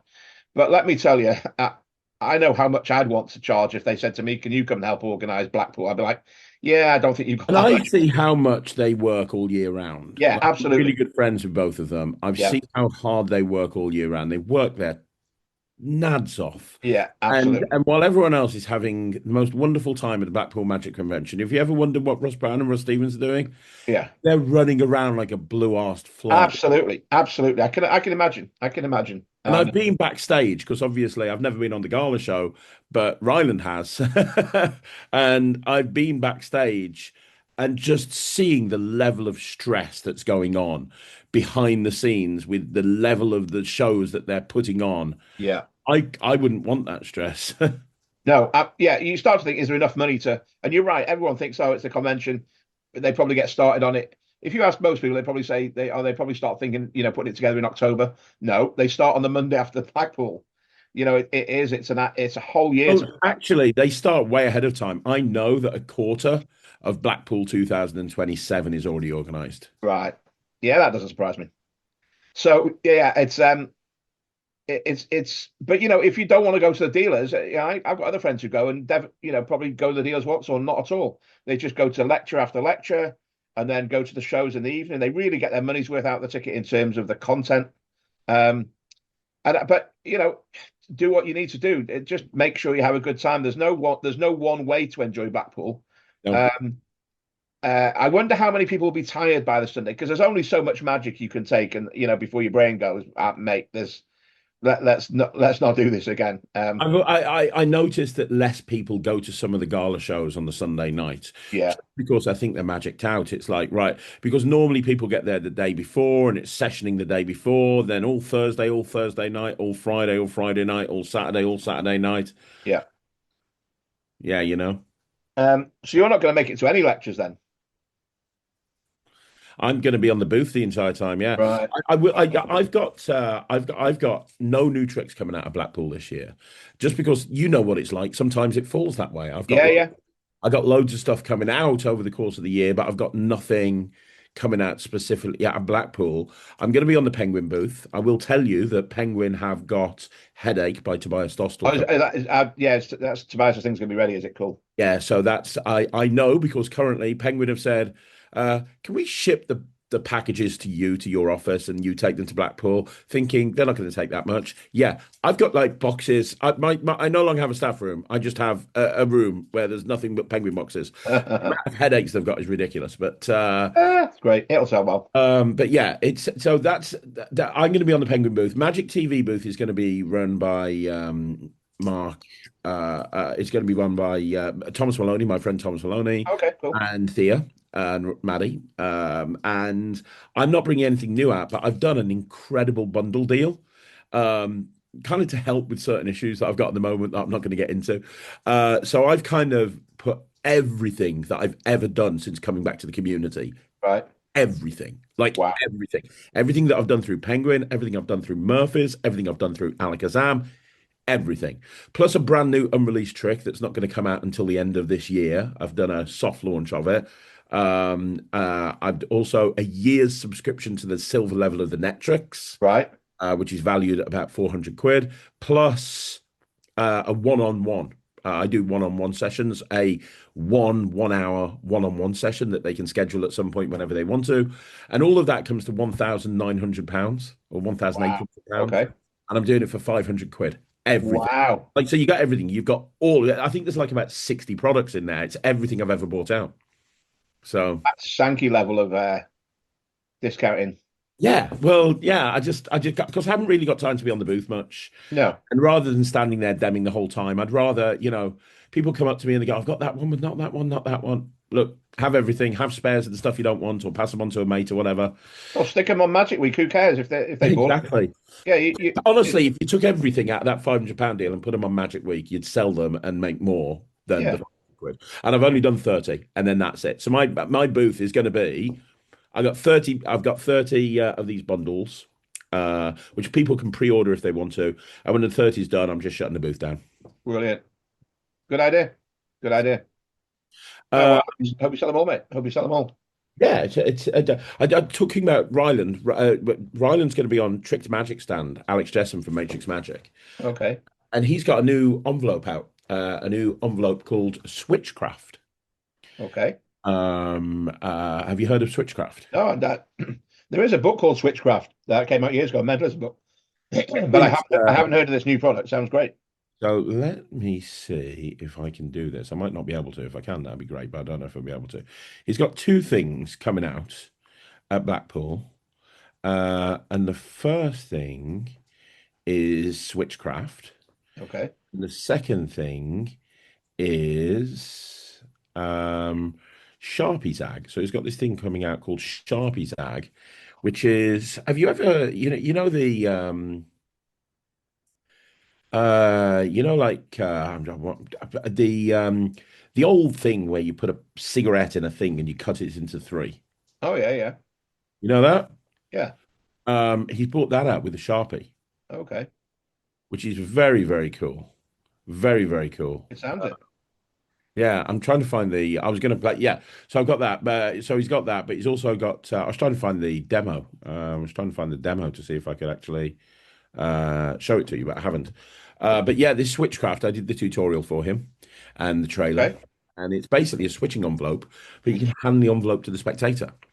And basically they can put something in, they can hold on to it, and then when they open it, and they can rip it open. And when they rip it open, it's switched everything, but it's in their hands completely. It's really clever. And he's bringing it out in close-up size, which is like a pay envelope size. He's got parlor size, which is A5, and he's got Right. state, which is A4 as well. So that's pretty I'll cool. I'll get those at Blackpool, and if I love them, put them in the fig. Yeah, and we talked about John Merton earlier on. Obviously, he's got Think coming out. Think coming out is going to mention that. Yeah, it's such a clever idea. So he said to me, I haven't got time to do a tutorial. Can you do one for me? I was like, yeah, Right. of course I will, John. So I went and did the tutorial, and he was a bit surprised because he was expecting just a color match, and I did a kind of a Craig Petty on it. I came back and I was like, right, here's a 2 hour tutorial with 10 routines. You can do this, you can do this, you can do this, you can do this. It's like you don't call yourself a mentalist, but some really good mentalism stuff there. So yeah, I've been using Think for a while now. I'm telling you, it is the version of the color match that I'm going to do Right. because I mentioned before I've had problems in the past with color match and Yeah. with it failing on me. This is surefire. It's never going to go wrong. Yeah. John's stuff is always so well thought out. So it's just practical. You feel confident using it because he's thought out every element of the method, and if it's something he's made, it's always made perfectly. And then he just, all of his material is just great plots, clever thinking on it, and smart methods. You go, that's well, there's nothing better. That's a trifecta win right there. That is the best kind of creativity, and he's a master of it. Yeah, so I think that'll sell out as well. And of course, as I say, I'm just going to mention before I mention the blog again, but someone else who I know has got a ton of stuff coming out. Is kind of the way that Three Monkeys are putting out 7 books. Then Matt Wright has got 7 trips coming out. So he's got probably one. I think this is one of the best things that's come out in a long while. The Artifact. I gave a review of this. This is Yeah, brilliant. This it's is so good. absolutely brilliant. Yeah, yeah, he's knocked out of the park with everything about the the physical thing you get is just perfect. Yeah, it's just great. But he's also got Reform 52, which is his new version of the thing where you restore the card, but it's restored kind of by the straight edges so that the torn bits are sticking out. Do you know the thing I'm talking about? Um, he's had a couple of versions in the past, but this is the kind of the ultimate version of it. So you tear a card into quarters, but then instead of restoring the torn edges, you restore the straight edges, which would be normally the border of the card, so that the kind of torn edges or a couple of the torn edges are still kind of on the outside, but the card's examinable. It's fantastically commercial. And then he's just had that new Lucky 52 out, the rainbow deck thing. Have you seen that? No, It's I haven't. just been out a I couple of thought months. I had, but I haven't. What is it?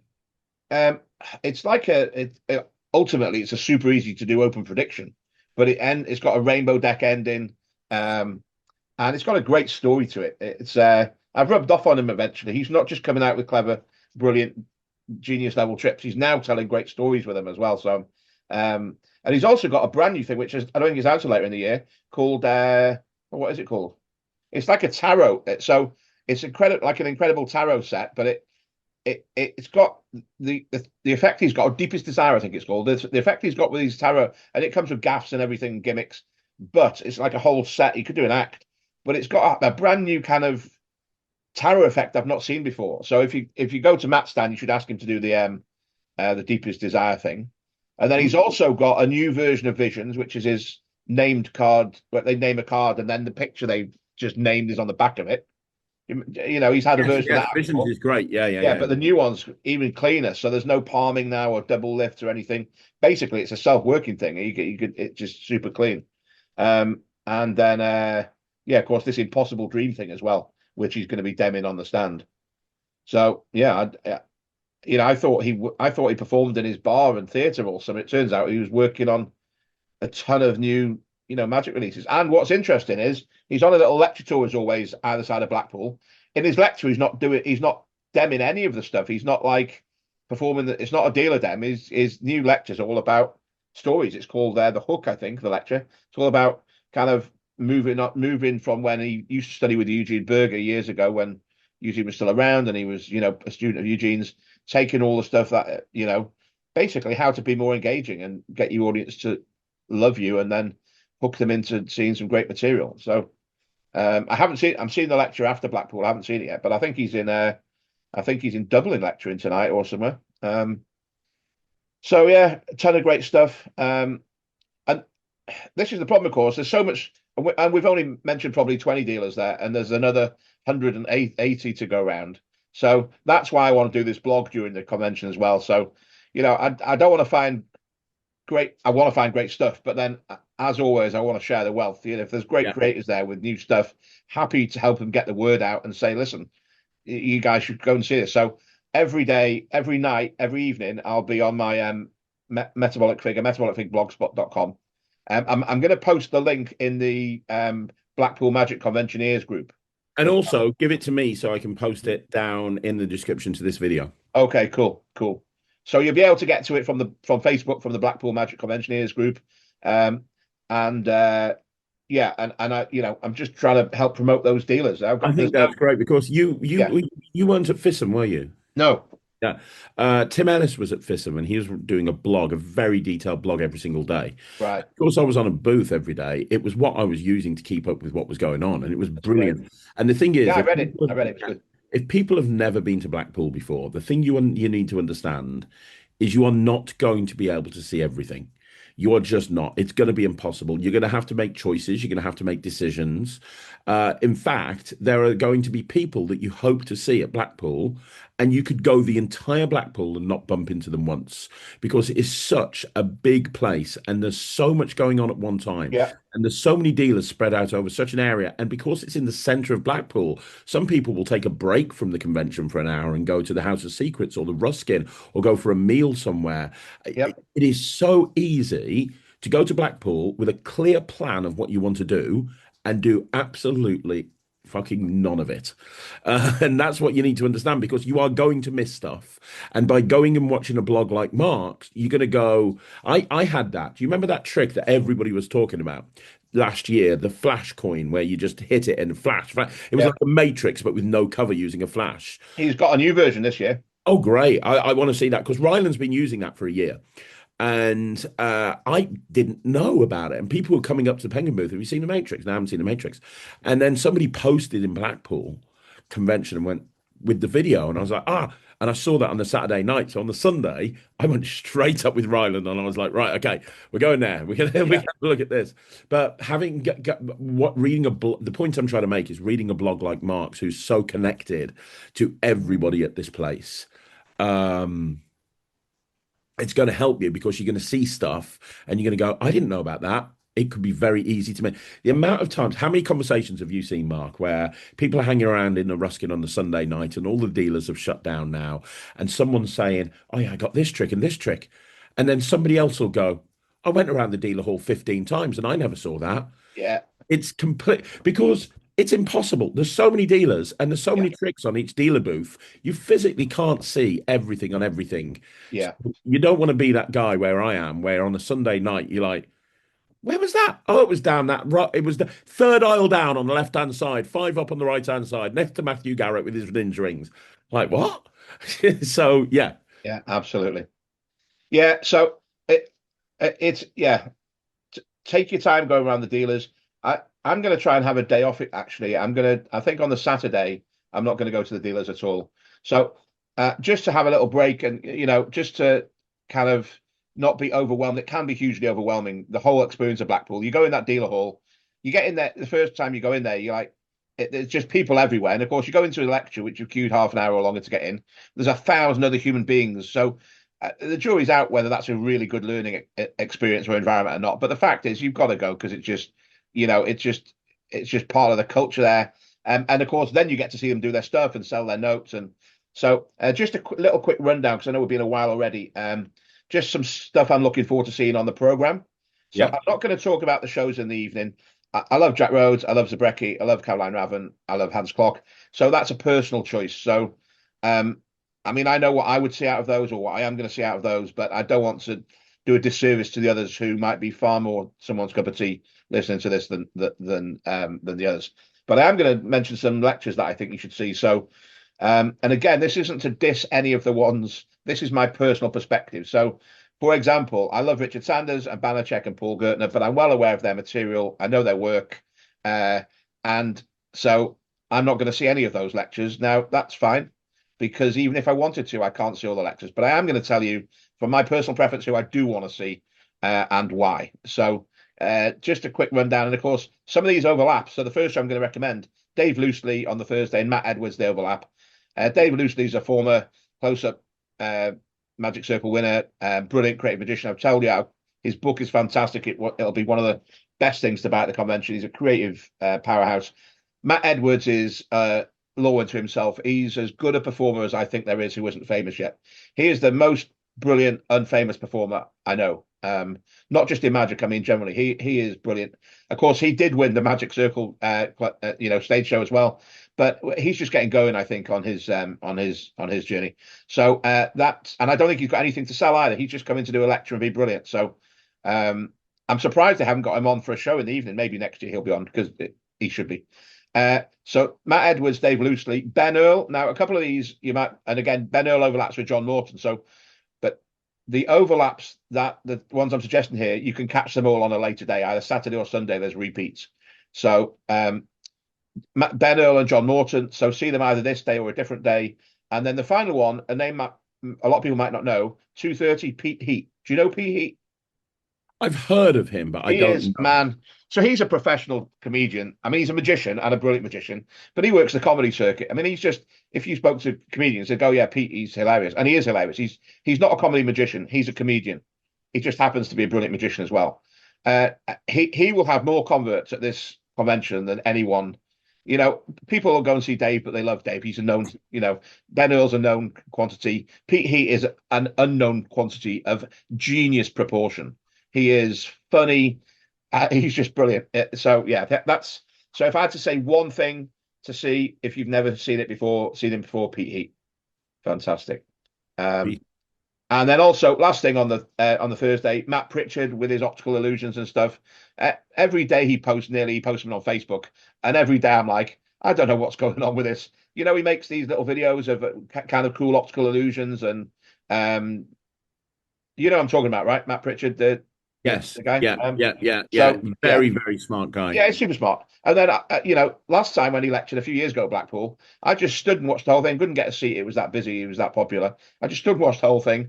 Like halfway through, my brain was saying to me, "You must leave this place because none of this stuff it cannot compute." It just even so, it's not just these little YouTube videos. This stuff works live. He's fantastic. And again, I think I'll be standing room only. The next day, which is the Friday. Yeah. Again, an embarrassment of riches. P. Heat's repeated here, so is Matt Edwards, if you missed them. Jack Rhodes is lecturing today. So I want to see Zabrecki and I want to see Tobias lecture. My guess is if you're not queuing up for Tobias's lecture. He's on at 3:30. If you're not queuing up by 2 o'clock, you ain't going to get in that lecture. So I'm going to go to the one on Sunday. Zabrecki and Tobias are repeating. And if you missed Matt Edwards the day before because you're watching David Loosely, and you should, then you can catch Matt Edwards on the Friday. On the Saturday, again, too many great things to mention. For me, Jan Frisch, again, it's 11:30 a.m. I'm guessing you're going to have to be in that room at 10 a.m. Jan Frisch, again, another incredible performer. I'm also going to go and see Robin DeVille, a name I don't really know. He's on in the afternoon. And that's one of the joys at these conventions. You get FISM winners, Magic Circle winners, personal friends, people who you just, international, famous superstars. We mentioned Gertner, Banachek, etc., Sankey, Sanders. And then I purposely haven't found out much about Robin DeVille. I know kind of what he's about, but I don't know any of his material. It's nice sometimes to just go and sit in a room and be fooled by someone for the first time without knowing too much about it. I agree. I said I wasn't going to recommend any shows for the evening. I'm going to go back on that right now. Pete Heat is doing an early show and a late night show, and a late show, an early and a late, 7 and 9, I think. That's on Saturday. Make sure you see one of them. It'll be the funniest thing you see all weekend, and you'll be fooled. He's brilliant. And then Sunday, so catch Ben Earl if you missed him earlier in the weekend. Also, Jan Frisch is on again. Jack Rhodes is on again. But my pick of the day, he's only lecturing once, and I will be there an hour before to get a seat. Harry Harrington. I haven't mentioned Harry in his new material. Harry is he might be one of my favorite magicians, He's very funny. Yeah. He's very, very, very, very, very funny. Yeah. And he just has it's flights of fan. He's the only magician I've known who's ever come up with a method for putting something secretly inside an egg and then resealing it. That is an actual method that he has in his book, and it's real. I've used it, and I've used it on shows for other people. He has just some incredible stuff. Someone picks a card, puts it on the floor, he stands on it and lifts his shirt, and he's now got an imprint of the face of the card on his shirt. He's just got, and he invents tricks with unicorns. I rest my case. I mean, he's just an incredible creator. I love his routine. I've seen him do it a couple of times now. It's on an older one now, where he's puts a bag over his head, and he puts a pen in his mouth, and he's got somebody to think of something, and he's doing this, and then when he rips the bag open, he's drawn the thing they're thinking of on the inside of the bag with his mouth. It's just hilarious. There's a trick of his that I use all the time, and I shouldn't tell you about it, but most people won't do it, so it's okay. I can't remember what it's called now. Basically, you're sat in the pub, and you say to someone, name your favorite superhero, and they say the Hulk or Spider-Man. It doesn't matter what they say. Iron Man. So they say Iron Man. You say Iron Man. Great. Why do you like Iron Man? And they tell you whatever reason they like the actor who plays him, or they like his roles, or whatever the thing. You say, imagine he walked in here now. Imagine if imagine if he was if he came in now. Obviously not someone cosplaying, but the actual Iron Man. They're like, what are you talking about? You go, but I'd like to introduce you to Iron Man, and you just gesture toward their glass, and holding the rim of their glass is a little Lego Iron Man, a little figure, a little Lego figure, and I mean it's just the perfect. It's a what the fuck moment of the highest order, and obviously you're just loading it and forcing it, but That's great. it's just so good. I've always got, if you checked out my eBay, I've always got orders going on for, because I let them keep the figure. Obviously, you don't go, I'll give it me back, because you just like it. The whole thing is it's appeared and you just don't know how. You just kind of do a double take, and it's the little hand is holding the thing of the glass. It's just so good. And it's a kind of you need the same kind of skills as doing card under glass, or it's just performance, balls, and strongest direction. But it's just a great moment. I don't, what a clever idea, simple idea, but so commercial. Harry's great. So that's it. If you don't see me in any of those other lectures, and you might not, because I might variously be in a meeting, in the dealers, in the pub, having Lion, a million other things. The one lecture you'll 100% see me at will be Harry Harrington's lecture on the Sunday. Can't wait to see it. That's great. That's amazing. And I know he's got new stuff coming. I'll be blogging that. It'll be on one of the blogs. A rundown of all of his new stuff, and much else. I'm probably not going to blog. I know when you were talking about Tim at FISM, he was blogging about the lectures and giving a very thorough rundown of the lectures and shows. I'm not going to be mentioned. I might mention that one of the lectures was brilliant. Go and check out his material. But the point of the blog, I think, really is to be a bit of a kind of guide to the products and books and dealers and stuff. I think I've got to keep focus on just that thing. If I start also trying to include loads of stuff about the shows and loads of stuff about it'll turn into huge long essays, and I don't want that. I want much like the Fig where you can just read it in a little while and go, right, that's great, I'm going to buy it, click, boom. And so it's the same with the blog. I want people to go on and see, here's the 10 things. And of course, I'm not the be all and end all. I know that. I don't think that my personal vision of magic or my personal recommendations are the best. It's just if you like the kind of stuff I like, then this is the kind of stuff you should look for. In the dealer room. I'm not suggesting that because it's not on my list. It's not brilliant. As we've mentioned, there'll be stuff, despite how thorough I might try to be. There'll be loads of great stuff that I don't even see. Yeah. Find out about it after the convention. But what I am going to do on the blog, like I do in the Fig, like I've hoped to do in this chat today, is say, I know about some brilliant stuff. It's this. You should know about it too. So definitely go and have a look. Blackpool. I can't wait. It's genuinely a highlight of my year. Yeah, me too. Me too. It's going to be brilliant. It's great, and it's great. You get to see people in person, hang out with friends. Um, you know, Close friends that you don't see often. That you think, oh, has it been a year? And you're right about. So just a couple of something you mentioned earlier made me think about this. Just a couple of tips for Blackpool. Uh, if you see someone that you've been meaning to catch up with, don't say to them, let's catch up later. Catch up then. Say, let's go now for a coffee or a beer. Don't say, see you in the Ruskin tonight. You might never see them again. I mean, you might see Yeah. them again, but you might not see them at the convention again. So seize the moment, seize the day. If you see someone you've been meaning to catch up with and have a bit of time with, have it the moment you see them. Even if you go into a lecture with someone else, there's another the lecture will be on again later, or you can go in halfway through or whatever. Catch your friend then. And a couple of other things. Get enough sleep. It's a long one this year. I think It really is. there'll be a lot of people falling asleep in lectures on the Sunday, I think. Uh, Anything else? Any other advice, Craig? Don't take a huge backpack. Yeah, take a little backpack if you need. I mean, they're officially banned in the convention, by the way. But I see some people there still. You go, mate, where are you going? Like they've just come in the morning. I understand if they're a major purchaser and they've got a days long, they've just been to the Monkeys and bought 7 books and then they bought 20 trips as they're going around. They've got a big rucksack. But you see people they come in the morning, it's like 9:05. You go, I mean, have you got all your camping equipment in this rucksack? What have you got in this huge backpack that you're wearing that you need to carry around all day? It's crazy. And it's annoying for everyone else. They might not tell you, but everyone's thinking, what a bastard this guy is who's smashing into me as he spins around with his massive rucksack. And it's just not necessary. I Yeah, agree.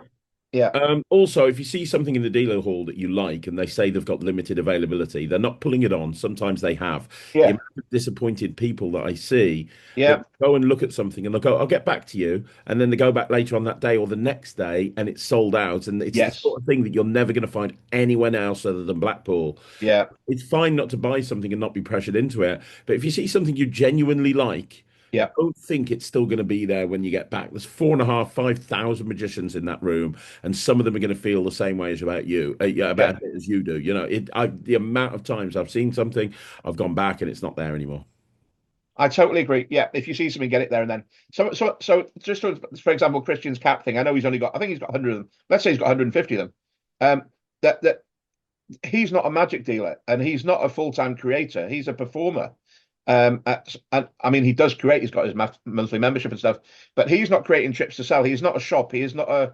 So when he says I've only got 100 of them, it's not a sales as you just said. It's not a marketing tactic. He's got 100 or 150. That's what he's had time to make and put together and bring with him. It's easy to think, well, that's a bit short-sighted. If you sold out on the Saturday, why didn't you bring another 100? And he hasn't had time or the inclination or a million reasons why people might not have an endless amount of stock. So yeah, if you see something, grab it straight away. And the things that I've waxed lyrical about in this conversation, when I'm talking about the coincidence trick or Christian's thing, or Danny Urbanis with the rubber bands, these are things. I don't think they'll sell out. I know they'll sell out. It's just a matter of how quickly they sell out. So if you like some of the stuff, and of course the very fact of them being in this conversation, which will get watched by a lot of people, makes them more likely to sell out. And I've got no skin in the game. No one's paying me a commission for these things. I'm just saying I've found some great stuff that I love, and I think you'll love them too. That's, it's the joy of sharing the knowledge and the fact that when you go home with these new purchases, you'll be showing laymen that you perform for fantastic magic. That's there's no real reason other than the fact that I love these things and I'm happy to share these ideas and creations of some friends of mine, some strangers, some people I've never met in person. Just found a thing and I like it. But there's enough gold. Magic is not a zero-sum game. There's enough great material to go around for everybody. There's no excuse to not to be performing brilliant magic. I Um, completely agree with you. Completely and totally agree with you. Um, other one other thing I'd say from a dealer's point of view, as somebody who spent years and years and years working booths at various different conventions for various different companies, is please, for the love of God, don't come back 7 times in a row and ask to see the same trick. It's fine to go away and think about it and then come back and say, can you show me that again? But, it used to drive me up the wall when people would come back for the seventh time and go, can I see that again? Can I see that again? Can I yeah. see that again? It's just like, it's hard standing behind a booth and demming constantly for like Yes. 8 hours or something, 4 days, and, doing the same thing over and over. It's kind of like you're not going to see anything differently on viewing number 7 that you haven't seen the first 6 viewings. If you don't want it, that's cool. Nobody's forcing you to buy it. But if you Yeah. do want it, do you know what I mean? I don't want to come from Absolutely. but And I think some people just try to figure out methods and they come back, "Oh, maybe if I see it again, blah, blah, blah." And whether we like it or not, of course, there are some beautiful people in magic. There are some artists, there are some gifted performers, fantastic creators. As with every large group of people, there are also some morons, some yep. people who are just annoying people. And so they will be. So that, You but carry on talking, Mark. I'll be 2 seconds. You carry on. okay, okay. Um, So yeah, just be a be a pleasant person. Be courteous to others. If there's someone coming, let them through. Everyone's only got the same amount of time, the same amount of resources, and there's a lot to see. We mentioned earlier that it's a bit of a mind boggle going to Blackpool for the first time. There's a very famous saying by Field Marshal Montgomery from the First World War, which is that no plan survives contact with the enemy. And I think similarly, no plan survives contact with Blackpool. So get on the app, look at what lectures you want to see, plan out when you're going to visit the dealers, and then realize that some of that will happen and some of it won't because you'll bump into people, you'll try to get in a lecture and not be able to get in just because of the nature of the beast. The dealers will be busier than you thought. So anything that you're planning to do, add an extra bit of time on because that is time. Time is the enemy here because it will take you longer to get round than you think. Things are further away than you thought. Blackpool now is far better laid out, by the way. It used to be a bit of a scrum, but it's much better run now. The Russes and the other guys who run it have really got the layout of it now. The new centre that opened, the new exhibition centre, which is part of the Winter Gardens complex, really kind of loosened things up and gave them more room, more rooms, more theatres. But yeah, go with a plan, and then don't worry if your plan doesn't fully execute because just go with the flow. You're gonna love it if you've not been before. If you've been before, you're gonna love it. And please go and find some of these great trips I'm telling you about. You don't need to thank me, but thank the creators and then enjoy buying them, performing them, reading the books. And if you see me, come and say hello. If you want to ask about That's anything the other thing. further, If there's somebody, that's the other thing, Mark. If there's somebody that you really like, that you've always wanted to meet, go up to them. I mean, I always tell this story, but at the first time I went to Blackpool, and the very first time I went, it was the dealers were just around the horseshoe, and that's it. That's the only right? place they were. Yeah, That's how long ago we're going. yeah, And I remember seeing Pat Page, and Pat Page was my hero. Like I grew up on Tricker tape and stuff like that, and I was like, "Oh my God, it's Pat Page, it's Pat Page, it's Pat Page," and I must have stood by his booth for about half an hour, like just trying to get the guts to go up and just like say hello. And yeah. he did an incredible thing. He must have noticed or something, and he shut his booth down for like 20 minutes and said, "Hey, I'm Pat. Come and grab a coffee." And he literally just took me, and it was amazing. It was absolutely So good, fantastic. Shut his, so good. shut his booth down, took me for a drink, sat me down, gave me a load of stuff. I was 18 at the time or something. It was just an amazing moment. And most people in Magic are lovely, Yeah. absolutely lovely, and you will have that. You will have that if you know somebody that you've always wanted to meet. Just go up and introduce yourself. Don't be scared. Yeah, absolutely. Everyone's accessible. You know, the our hobby, and for some of us, um, our job, is it's called magic. It's the most incredible thing there is. It's joyful. It's fun. It's fun to learn. It's fun to watch. It's fun to buy. It's fun to practice. It's fun to do. And so, that's the thing. Whatever your plans for Blackpool, whatever you're intending to buy, whether you're just intending to go out, go to Ruskin late at night and have a pile of beer with your mates, whatever you want to do, just enjoy it. It's great. It's fun. It's great. It's the highlight of the year. So yeah, as I say, I'm going on Tuesday. You're there. You're going tomorrow, aren't you? Are you I'm there? going on Sunday, Right. Okay. ridiculously. Yeah, I love Blackpool that much. No, Ryland's got a few shows, so Right. Okay. they've got Showzam going at the same time, and he's doing a few shows with Mark Waddington, and they're doing Fantastic. yeah, they're doing a two-person show at the Showtime Museum. Okay. So they're doing a few shows at the Showtime Museum. So I'm having to go down early so that Ryland can perform. But yeah, I mean, the podcast meet will be on the Wednesday. Unfortunately, it's not a ticketed thing anymore. But me and Lloyd are going to be hanging out in the House of Secrets from sort of 2 o'clock onwards on the Cool. Wednesday. So I'll be there late on. that's amazing. But yeah, Can't Mark, wait to see you, dude. Can't wait to see you. it's gonna be the best Blackpool ever. I've got I think so. There's a bit of a buzz about it this year. That I know there's always a bit of a buzz because it's Blackpool, but there just seems to be a real kind of groundswell of. And I know there's so much great stuff out, and there's people there who are lecturing and in shows that are just going to make a huge impact. I think you're right. I think this will go down as the best one they've ever had. yeah, it really will. It's going to be great. It really will. So, thank you so much, Mark, for being on here. We need to make this an annual thing. We need to do this next Blackpool because this is Let's do it. I've learned so much stuff from you that I didn't know, and I have an advantage. I can go in on the Wednesday to set up, so I can get all of this stuff before anyone who's watching this can. Before it sells out.